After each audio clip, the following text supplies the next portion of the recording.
Assalamualaikum warahmatullahi wabarakatuh. Jumpa lagi sama saya Indra Agus. Kita akan mencoba menentukan debit pada saluran trapesium dengan rumus Cesi. Kita langsung ke soal ya.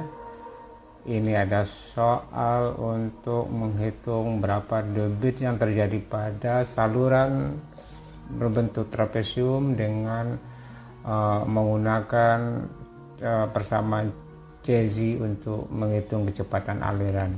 Ini diketahui lebar dasar saluran 2 meter, tinggi aliran 1,2 meter, kemudian kemiringan dasar saluran S 0,001, kemudian kemiringan tebing adalah vertikal, horizontal, vertikal 1, horizontal 1. Maka di sini mungkin ini adalah kemiringan tebing ya, kemudian C nya adalah 45, ini satuannya adalah meter pangkat setengah per detik.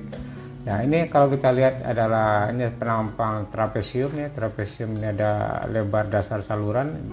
Kalau trapesium itu lebar dasar saluran, ada juga lebar muka air. Nah ini lebar muka air, kemudian ini adalah tinggi aliran, ini tinggi aliran. Nah kemudian ini adalah ini adalah vertikalnya, ini vertikal, dan ini adalah horizontal. Jadi satu dan ini horizontal biasanya dikasih simbol M. Jadi kalau horizontalnya 1 maka M sama dengan 1. Jadi ini 1 per M nya sama dengan 1. Jadi kalau ini adalah 2, ini juga 2, maka tetap ini 1, ini 1. Oke, ini adalah M, itu adalah kemiringan tebing.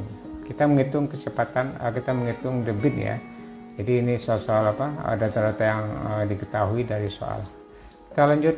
Ini adalah penampang saluran trapesium B ya. Kemudian kita pertama sekali adalah menghitung berapa besarnya luas penampang basah. Luas penampang basah untuk penampang trapesium adalah A sama dengan B tambah MJ kali seperti ini. Kemudian B nya adalah 2 meter, M nya adalah 1, Y nya adalah 1,2, kemudian Y nya adalah 1,2. Jadi A adalah 3,84 meter. Jadi ini adalah dari hulu ke hilir itu kecepatan luas penampang basahnya sama sebesar 3,84. Ini adalah aliran seragam. Aliran seragam di sini seragam penampang dari hulu ke hilir, seragam kemiringan dasar saluran dari hulu ke hilir, seragam bahan atau material yang untuk membuat saluran itu dari hulu ke hilir seragam. Maka di sebelah ini adalah aliran seragam. Oke, kemudian juga kita menganggap kecepatan dari hulu ke hilir per penampang itu adalah seragam. Oke, lanjut.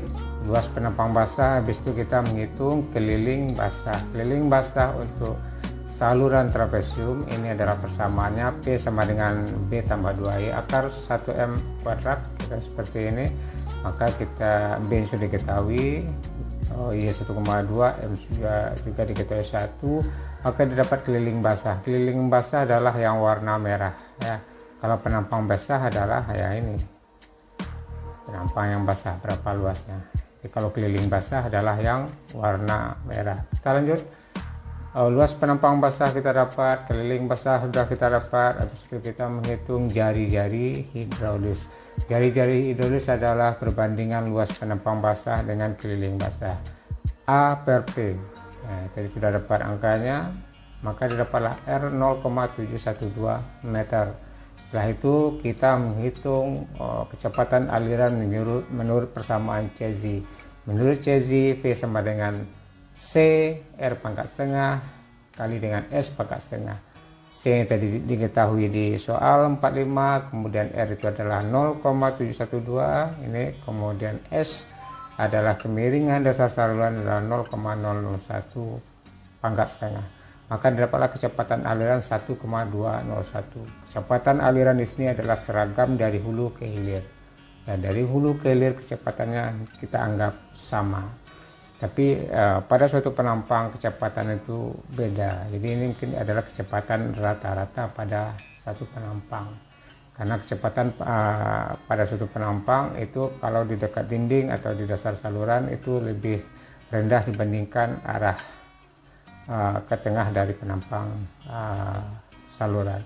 Oke, kecepatan sudah didapat, maka kita bisa menghitung debit. Debit sama dengan V kali A, kecepatan dikali dengan luas penampang basah. Kita sudah punya keduanya, kecepatan sudah kita hitung, luas penampang basah sudah kita hitung, maka dapatlah debit sama dengan 4,611 meter kubik per detik.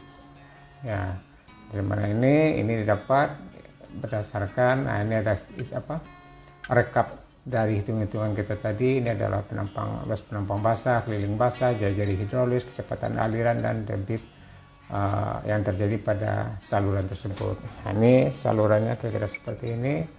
Ini parameter atau angka-angka untuk data-data yang diketahui seperti ini. Oke, terima kasih. Mudah-mudahan ada manfaatnya, mudah-mudahan membantu sedikit untuk mempelajari mata kuliah hidrolika. Oke, kita sudahi. Assalamualaikum warahmatullahi wabarakatuh.